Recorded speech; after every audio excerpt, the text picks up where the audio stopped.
నిర్మాణాన్ని ప్రాజెక్టుల నిర్మాణాన్ని కొనసాగిస్తూ మరోవైపు ఈ రాష్ట్రానికి పెట్టుబడులు రప్పిస్తూ మరోవైపు అభివృద్ధి సంక్షేమంతో ప్రజల్ని మెప్పిస్తున్నటువంటి చంద్రబాబు నాయుడుని నిండు మనసుతో దీవించండి. ఏలూరు సాంబశివరావు గారిని అఖండ మెజార్టీతో గెలిపించండి. అందుకనే సోదరులారా, ఈ రాష్ట్రం చంద్రబాబు నాయుడు గారు మీ భవిష్యత్తుకు నా భరోసా అంటుంటే, జగన్మోహన్ రెడ్డి గారు నా భవిష్యత్తుకు మీ భరోసా అనేటువంటి పరిస్థితి ఉంది. ఇలా ఏలూరు సాంబశివ అన్న మీకోసం నేనంటే, ఇక్కడ ఉండే వచ్చే పెద్ద మనిషి నా కోసం మీరు అని. అన్ననేమో పగటి పూట తిరుగుతున్నాడు గ్రామాలలో అభివృద్ధిని చూపిస్తూ, అతనేమో రాత్రి పూట వచ్చి కలిసిపోతున్నటువంటి పరిస్థితి ఉందా? భార్యనేమో భారతీయ జనతా పార్టీ, భర్తనేమో వైకాపా. ఈవినింగ్ డార్లింగ్ అనుకుంటారు, మార్నింగ్ డైవర్స్ అనుకుంటారు. ఏం సంబంధం లేదనుకుంటారు. ఆమెనే ఈయన కోటేయదు, ఈయన ఆమె కోటేయరు. ఇటువంటి పరిస్థితులలో మనం ఆలోచించుకోవాల్సినటువంటి అవసరం ఎంతైనా ఉందని ఈ సందర్భంగా మనం చేస్తాం. ఈ రాష్ట్రంలో సంక్షేమం సాగాలన్నా, సంక్షోభాలు పోవాలన్నా, అభివృద్ధి జరగాలన్నా, ఆటంకాలు పోవాలన్నా, మళ్ళీ బాబు రావాలనే నినాదం రాష్ట్రం మొత్తం మారుమోగవలసినటువంటి అవసరం ఉంది. ఇవాళ తిరుపతిలో వెంకన్న, శ్రీశైలంలో మల్లన్న, అప్పన్న ఎట్లాగనో ఈ రాష్ట్రంలో చంద్రన్న మళ్ళీ అధికారంలోకి వస్తుండని నినాదం మారుమోగాలి. మనం ఒకసారి ఆలోచించాలి. నమ్మిన నరేంద్ర మోడీ నట్టేట ముంచిండు. రాజధానికి నిధులు ఇవ్వలే, ప్రత్యేక హోదా ఇవ్వలే, ప్రత్యేక ప్యాకేజీలు ఇవ్వలే, గుజరాతపట్నం పోర్టు ఇవ్వలే, ఇవాళ ఉక్కు పరిశ్రమ ఇవ్వలే, రైల్వే జోన్లు ఇవ్వలే, వెనుకబడిన ప్రాంతాలకు ఇచ్చిన నిధులు వెనుకకు తీసుకున్నటువంటి నరేంద్ర మోడీని సమర్థించమని కన్నా లక్ష్మీనారాయణ అనే పెద్ద మనిషి కమలం పువ్వు తీసుకొని మీ ముందుకు వస్తుండు. ఒరే కన్నా, ఈ రాష్ట్రంలో నీ పరిస్థితి సున్నా అని చెప్పవచ్చు. అందుకనే నరేంద్ర మోడీ గురించి చెప్తే, ఇవాళ నిన్న ఉగాది రోజు పంచాంగం చూపించుకుంటే పంతులు ఆదాయం వ్యయం చెప్పలేడు. నేను పంతులను అడిగిన, ఎందుకు పంతులు ఆదాయం వ్యయం చెప్పొచ్చు కదా అంటే, ఆదాయం ఎక్కువ ఉంది వ్యయం తక్కువ ఉందని చెప్తే ఐటీ నోటీస్ పంపుతాడు నరేంద్ర మోడీ, అందుకే చెప్తలేననేటువంటి పరిస్థితి ఉంది. నమో అంటే నరేంద్ర మోడీ కాదు, నమ్మిన వాడిని మోసం చేసే వ్యక్తి అని ఈ దేశంలో తెలిసినటువంటి పరిస్థితి ఉంది. మనం అందరం ఆలోచించాలి. పైన మోడీ, పక్క స్టేట్ లో ఉన్న మా స్టేట్ లో ఉన్న కేడీ కేసీఆర్, ఇక్కడ ఈడీ కేసులో ఉన్న వాళ్ళందరూ కూడా జమ అయినటువంటి పరిస్థితి ఉంది. అందుకనే ఈ ఎన్నికల్లో మనకు రజక సోదరుల ఆదర్శం. రజకులు ఎందుకు ఆదర్శం అంటే, తెలివైన చాకలి చీరను ఒకసారి, రైకను ఒకసారి, దోతిని ఒకసారి, అంగిని ఒకసారి ఉత్కడు, అన్ని మూట కట్టి బండ కొట్టినట్టు ఈ మూడు పార్టీలను కూడా బండ కొట్టవలసినటువంటి అవసరం ఉంది ఎన్నికల్లో అని ఈ సందర్భంగా మనం చేస్తున్నా. సోదరులారా, మనం అంతా ఆలోచించవలసినటువంటి సమయం ఆసన్నమైందని ఈ సందర్భంగా మనం చేస్తున్నా. మొన్న కేటీఆర్ పోయి జగన్ కలిసిండు. జగన్ కలిసి ఎందుకు కలిసినాం అంటే, నా ఫ్రంట్ కు మద్దతు ఇవ్వమని. కేసీఆర్ ఫ్రంట్ కు టెంటే లేదు, ఆ టెంట్ లేని ఫ్రంట్ కంటే ఈయన జగన్మోహన్ రెడ్డి మద్దతు అంట. జగన్ కేటీఆర్ ముఖం చూస్తే ఆ రోజు పుష్కరాలలో తప్పిపోయిన కవల పిల్లలు చిన్నప్పుడు పెద్ద అయినాక కలిసి ఎంత ఆనందంగా ఉంటారో వాళ్ళిద్దరు అంత ఆనందంగా ఉన్నటువంటి పరిస్థితి. అందుకనే జగన్ కేసీఆర్ ఎందుకు కలిసిండే అంటే, 1,00,000 కోట్లు తొప్పడం ఎట్లా అధికారాన్ని అడ్డం పెట్టి అని జగన్ శిక్షణ ఇస్తారంట. అసలు ఓట్లు తొప్పడం ఎట్లా అనే దాంట్లో కేసీఆర్ శిక్షణ ఇస్తారంట. ఈ రాష్ట్రంలో ఆ పరిస్థితి సృష్టించాలనేటువంటి ప్రయత్నం ఉంది. తెలుగుదేశం పార్టీ అధికారం వచ్చిన తర్వాతనే, తెలుగుదేశం పార్టీ ఆవిర్భావం తర్వాతనే గ్రామాలకు రోడ్లు వచ్చాయి, ప్రజలకు సంక్షేమ ఫలాలు అందాయి. రోడ్లు, రవాణా, త్రాగునీరు, సాగునీరు, ట్రాన్స్ఫార్మర్లు, సబ్ స్టేషన్లు, పాఠశాలలు, ప్రహరీ గోడలు, జాతికాలు, దవాఖానాలు ఏర్పాటు చేసినటువంటి చరిత్ర తెలుగుదేశం పార్టీది. జన్మభూమి, రైలవద పాలన, ఆకస్మిక తనిఖీలు, ఫ్లైఓవర్లు, చైతన్యం, దీపం, ఆదరణ, రోషి పథకాలు పెడితే మన కేటీఆర్ అంటుండు మా పథకాలను మీరు కాపీ కొడుతుండ్రని. ఆ సన్నాసి కూడా చాలా మీటింగ్లలో చెప్పిన. మనం ఈ రాష్ట్రంలో నిరుద్యోగ భృతి ఇచ్చినాం, తెలంగాణ తర్వాత మేనిఫెస్టోలో పెట్టుకున్నాడు. ఎవరిని కాపీ కొట్టినట్టు? 1999 సంవత్సరంలోనే తెలుగుదేశం పార్టీ రైతు బజార్లు ఏర్పాటు చేస్తే 2016లో కేసీఆర్ మన కూరగాయలను పెట్టుకుంటూ ఎవరిని కాపీ కొట్టినట్టు? కంటి వెలుగు ఈ రాష్ట్రంలో స్టార్ట్ అయిన తర్వాత 6 నెలల తర్వాత తెలంగాణలో స్టార్ట్ చేసిండు. ఎవరిని స్టార్ట్ చేసినట్టు? ఎస్సీ ఎస్టీ కుటుంబాలకు 100 యూనిట్ల ఉచిత విద్యుత్తు ఆంధ్రప్రదేశ్ లో ఇచ్చిన తర్వాత ఎన్నికల ముందు తెలంగాణలో పెట్టిండ్రు. ఇలా మోడీ చెప్తుండు స్వచ్ఛ భారత్ స్వచ్ఛ భారత్ అని, కేసీఆర్ చెప్తుండు హరితహారం అని. ఆయన క్లీన్ ని ఈయన గ్రీన్ ని కలిపి 1998 సంవత్సరంలోనే క్లీన్ అండ్ గ్రీన్ పెట్టినటువంటి చరిత్ర చంద్రబాబు నాయుడు అని ఈ సందర్భంగా మనం చేస్తున్నాం. అందుకనే జగన్మోహన్ రెడ్డి మధ్య వచ్చి నాకు ఒక్క అవకాశం ఇవ్వండి అంటుండు. ఎవడన్నా క్లీనర్ కు స్టీరింగ్ లో కూర్చోబెట్టి మనం బస్సులో కంఫర్ట్ గా కూర్చుంటామా అని ఒకసారి అడుగుతున్నా. అందుకనే జగన్మోహన్ రెడ్డి జగమంతా దోషండు. ఇవాళ వేదికల మీదకి రాగానే చెయ్యి ఇట్లా ఊపుతాడు. కారణం ఏంటంటే మా అయ్య కొడుకులు ఇద్దరు దోషం రా, పిచ్చోళ్ళారు ఏం లేదు ఇక చెప్పే మాటలే అనేటువంటి పరిస్థితి ఉంది. అందుకనే ఈ జగన్మోహన్ రెడ్డి 1,00,000 కోట్ల ప్రజాధనాన్ని లూటీ చేసిండు. Brahmani steels, Raghuram cements, Karnataka power project, సిక్కింలో పవర్ ప్రాజెక్టు, అరుణాచల్ ప్రదేశ్ లో పవర్ ప్రాజెక్టు, జింపెక్స్ సంస్థ, సాక్షి దినపత్రిక, బెంగళూరులో బెన్నగట్టుంట 1000 ఎకరాల భూమి నీ అయ్య జాగీరా ఏ రకంగా దోషినమని ప్రశ్నించవలసినటువంటి అవసరం ఉందని ఈ సందర్భంగా మనవి చేస్తున్నా. అందుకనే చంద్రబాబు నాయుడు గారు ఈ రాష్ట్రానికి ముఖ్యమంత్రి అయిన తర్వాత 730 అవార్డ్స్ వచ్చినాయి ఈ రాష్ట్రానికి. ఒక విద్యార్థిగా, విద్యార్థి నాయకునిగా, ఎమ్మెల్యేగా, గోల్డ్ మెడలిస్ట్ గా, మంత్రిగా, ముఖ్యమంత్రిగా, ప్రతిపక్ష నేతగా, మళ్లీ ముఖ్యమంత్రిగా, ఎన్డీఏ గవర్నర్ గా సుదీర్ఘ అనుభవం ఉన్నటువంటి వ్యక్తి నారా చంద్రబాబు నాయుడు. రాష్ట్రంలో మనం ముందుకు పోవలసినటువంటి అవసరం ఉంది. అందుకనే సోదరులారా, మనం ఒకసారి ఆలోచించవలసినటువంటి సమయం ఆసన్నమైందని ఈ సందర్భంగా గుర్తు చేస్తూ ఇవాళ పారిశ్రామిక పెట్టుబడులు 15 లక్షల కోట్లకు పైగా పెట్టుబడులు మన బ్రాండ్ ఇమేజ్ చంద్రబాబు నాయుడిని చూసి వస్తున్నటువంటి పరిస్థితి చూడాలి. దాదాపు 30 లక్షల మందికి ఉపాధి చూపించాలనేటువంటి లక్ష్యంతో మన ప్రభుత్వం పనిచేస్తుంటే ఇవాళ ప్రాజెక్టులలో రైతుల కోసం రాత్రి లేక, పగలు లేక, చలి లేక, ఎండ లేక, మబ్బు లేక, మసక లేక విశ్రమించే వీలు లేని రైతులకు ఇవాళ 24,500 కోట్ల రుణమాఫీ ఈ నెలతో పూర్తి చేస్తుంది. వాస్తవం కాదా అని అడుగుతున్నా. 2 హెక్టార్లు ఉన్న వాళ్ళకి సుఖీభావ, అన్నదాత సుఖీభావ కింద 15,000 రూపాయలు ఈ నెలలోనే చంద్రబాబు నాయుడు ఇస్తుంది. వాస్తవం కాదా అని అడుగుతున్నా. ఇవాళ రైతులకు ట్రాక్టర్లు ఇచ్చి, నా హెల్త్ కార్డులు ఇచ్చి, రైతులకు 11,06,000 మంది రైతులకు, కౌలు రైతులకు కూడా పుస్తకాలు ఇచ్చినటువంటి పరిస్థితి ఈ రాష్ట్రంలో ఉంది అని ఈ సందర్భంగా మనవి చేస్తున్నా. అందుకనే రైతులారా, ఉరివేసుకునే సమయం నుంచి ఉరివేసుకునేటువంటి స్థాయికి మనం ఎదగడానికి ఈ తెలుగుదేశం పార్టీ కారణం. ఏలూరు సాంబశివరావు అన్న ప్రతిరోజు, ప్రతి గంట, ప్రతి నిమిషం, ప్రతి క్షణం మన కోసం పనిచేస్తున్నటువంటి వ్యక్తి అని ఈ సందర్భంగా గుర్తు చేస్తూ, చాలా మంది వృద్ధులు వచ్చిండ్రు. పింఛన్లు అమ్మ 1000 రూపాయలు ఇస్తాను 2,000 చేసిండు. ఎన్నికలు కాగానే 3,000 అవుతాయి. గతంలో రాజశేఖర రెడ్డి ఉన్నప్పుడు ఎంఆర్ఓ ఆఫీస్ కాడికి పోతే పాత ముసలోడు పైకి పోతే కొత్త ముసలోడికి పింఛన్ ఇస్తాయని చెప్పేది. ఇలా పరిస్థితి ఉందా?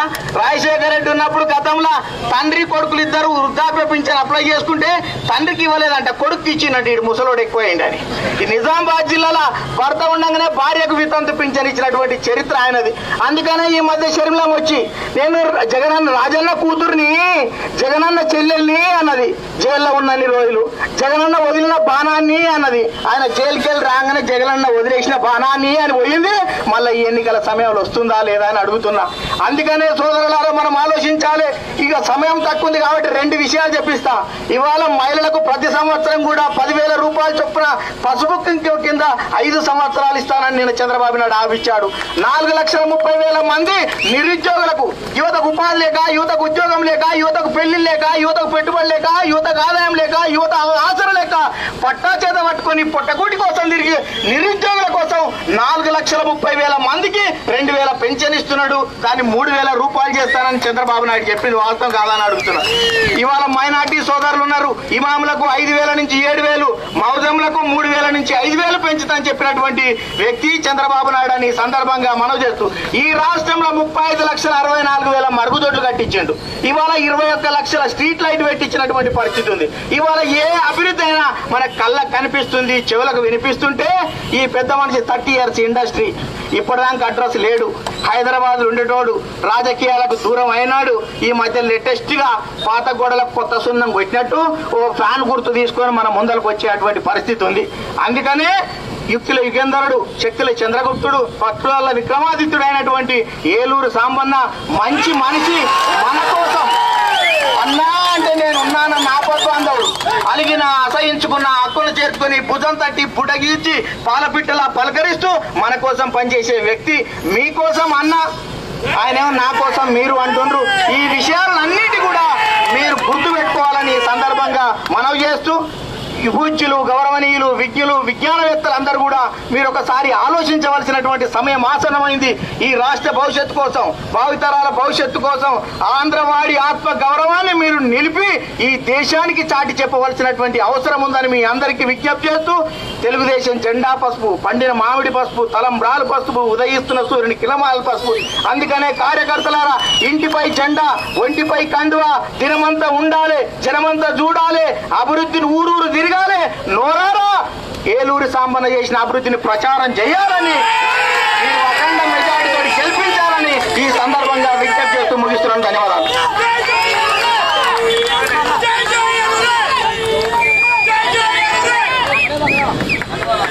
ఈరోజు మనకి ఎన్నికల ప్రచార కార్యక్రమంలో భాగంగా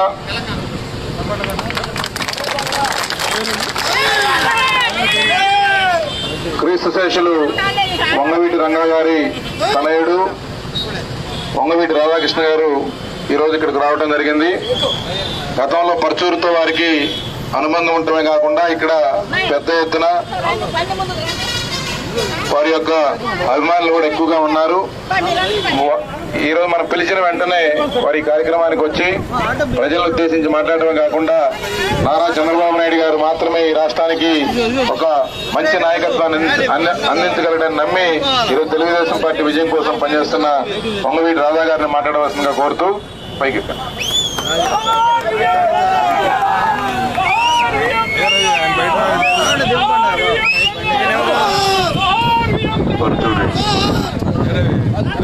ప్రజలకి నాయకుడికి ప్రతి ఒక్కరికి పేరు పైన హృదయపూర్వక నమస్కారాలు.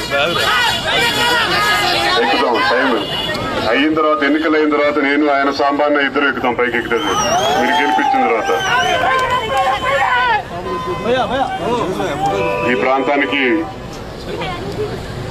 మాకు ఇప్పటి నుంచో ఉన్న అనుబంధం ఉంటుంది. ఇక్కడ రంగా గారి అభిమానులు చాలా ఎక్కువ మంది ఉన్నారు. వాళ్ళందరూ ఇక్కడ విచ్చేసిన కూడా ప్రతి ఒక్కరికి పేరు పేరున ధన్యవాదాలు తెలియజేస్తా ఉన్నాను. 11వ తారీఖు జరుగుతున్న ఎన్నికలు మిమ్మల్ని అందరినీ దయచేసి ఒకటే కోరుతున్నాను. జగనన్న నాయకత్వం అంటున్నారు, రాజన్న రాజ్యం అని చెప్పి అంటున్నారు.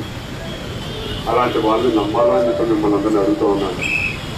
జగన్మోహన్ రెడ్డి పాదయాత్ర మొదలుపెట్టే ముందు నవరత్నాలని చెప్పి ప్రకటించాడు. ఎక్కడైనా మీరు చూసారా అని అడుగుతున్నాను. ఒక సమస్య తెలుసుకున్న తర్వాత ఎవరైనా పరిష్కారం చెప్తారు కదా. సమస్య తెలుసుకోకుండా నేను ముందే తెలుసని చెప్పి నవరత్నాలు ప్రకటన చేశారు. తర్వాత ప్రజల్లోకి వచ్చి సమస్యలు అడుగుతున్నా అని చెప్పని బయట అడిగేయారు. ఏం చేశారని చెప్పంటే ఒక్కొక్క నాయకుడితోటి 50 లక్షలు, 1 కోటి, 2 కోట్లు పాదయాత్రలు అవగొట్టారు. మొత్తంతో డబ్బులు అవగొట్టిన తర్వాత పాదయాత్ర అవగానే జిల్లా దాటగానే తోసేస్తాడు. తోస్తే చాలా గొప్పగా చెప్తాడు. ఏంటంటే అందరికి ఒక హామీ ఇస్తాడు. పక్కన నుంచి నా తమ్ముడు నేను తప్పకుండా అతనికి ఎమ్మెల్సీ ఇస్తాను అని చెప్పి అంటాడు. మీరు పారేస్తాడు. అలాంటి వ్యక్తిని, అలాంటి నాయకుడు మీరు నమ్ముతారా అని మిమ్మల్ని అందరూ అడుగుతూ ఉన్నాను. అలాంటి వాళ్ళని నమ్మితే మన కొంచెం మనమే తవ్వుకున్నట్టే అని చెప్పని మిమ్మల్ని అందరినీ కోరుతూ ఉన్నాను. ఈ ప్రాంతమే కాదు, పక్కన నియోజకవర్గాలను కూడా కేరళలో కూడా ఇదే పరిస్థితి ఏర్పడింది. అందరూ చూశారు. ఈ కళ్ళ ముందు జరిగిన సంగతి మీకు తెలియదు. ఇలాంటి నియంత్రణ పరిపాలన మనకు కావాలని చెప్పి మిమ్మల్ని అందరినీ అడుగుతూ ఉన్నాను. మన ప్రాంతం ఇప్పుడిప్పుడే అభివృద్ధి చెందుతూ ఉంది. మన సాంబా గారు మనతో పాటు ఉన్నారు. మళ్ళీ అలాంటి మంచి వ్యక్తిని మనందరూ గెలిపించుకునే బాధ్యత తీసుకున్నా లేదా అని చెప్పి మిమ్మల్ని అందరినీ అడుగుతూ ఉన్నాను. 11వ తారీఖున మీరు తీసుకునే నిర్ణయం, మీరు వేసే ఓటు రాబోయే 5 సంవత్సరాలు మన భవిష్యత్తు సంబంధించింది కూడా చెప్పండి మిమ్మల్ని అందరినీ కోరుతా ఉన్నారండి. గత 5 సంవత్సరాల పాటు మనతో పాటు కలిసికట్టుగా ఉన్న నాయకుడిని ఎన్నుకుందామా, లేదని చెప్పంటే ఈ ఎన్నికలైన తర్వాత మళ్ళీ హైదరాబాద్ వెళ్ళిపోయే నాయకుడిని ఎన్నుకుందామని చెప్పండి కూడా మిమ్మల్ని అందరూ ఆలోచించమని చెప్పి అడుగుతా ఉన్నాను. ఒక పక్కన వైఎస్ఆర్సీపీ నాయకుడు జగన్మోహన్ రెడ్డి గారు ప్రచారం అవగానే ఎక్కడికి వెళ్ళిపోతారో తెలుసా? ఆయన మళ్ళీ బ్యాకప్ హైదరాబాద్ వెళ్ళిపోతాడు. ఆయన ఈ ఎన్నికలైన తర్వాత కూడా అదే పరిస్థితి ఉంటుంది. ఆయన మళ్ళీ హైదరాబాద్ వెళ్ళిపోతాడు. ఆయన మన ఆంధ్ర రాష్ట్రానికి రాడు. ఆయన ఎట్టి పరిస్థితులు వచ్చి ఉండడు. ఇల్లు పేరుకి మాత్రం ఒక ఇల్లు, ఒక పెద్ద పార్టీ ఆఫీసు, కానీ రాడు. విజిటింగ్ ప్రొఫెసర్ లాగా అప్పుడప్పుడు వచ్చి కనిపించి తలుపుమని చెప్పి వెళ్ళిపోతూ ఉంటారు. అలాంటి నాయకుడు కావాలా, లేదంటే ఈ ప్రాంతం అభివృద్ధి అని చెప్పి ధ్యేయంగా పెట్టుకున్న మన సాంబా గారు కావాలా అని చెప్పని కూడా మీరందరూ ఆలోచించాలి.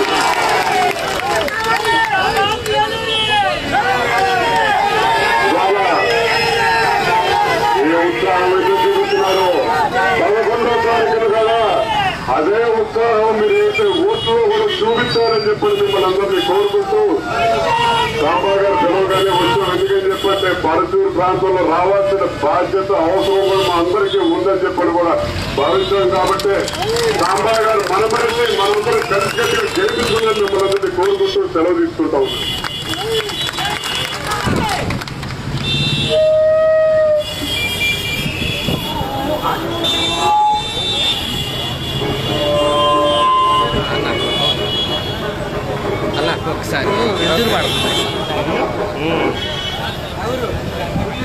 మనం పిలిచిన వెంటనే ఇక్కడికి వచ్చి ఎన్నికల ప్రచార కార్యక్రమంలో పాల్గొన్న సాధారణకి మరొకసారి మనస్ఫూర్తిగా ధన్యవాదాలు తెలియజేస్తూ నరసింహరెడ్డి గారికి కూడా ప్రత్యేక అభినందనలు ధన్యవాదాలు కృతజ్ఞతలు తెలియజేస్తూ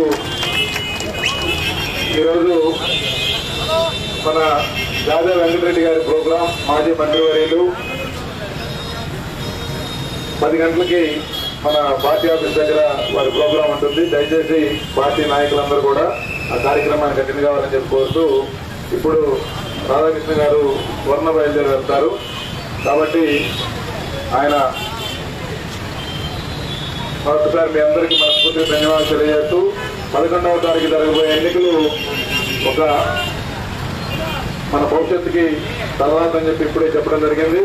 కాబట్టి ప్రతి ఒక్కరు కూడా బాధ్యత గుర్తుపెట్టుకొని మనం ఎక్కడా కూడా ఒక నిమిషం కూడా వృధా చేయకుండా బ్రహ్మాండంగా ఈ 3-4 రోజులు ఈ 3 రోజులు పనిచేసి ఒక అద్భుతమైన మెజార్టీ సాధించే దాంట్లో ప్రతి ఒక్కరూ కృషి చేయాలని చెప్పి మనం పూర్తిగా తెలియజేసుకుంటూ ముగిస్తున్నాను. Thank you.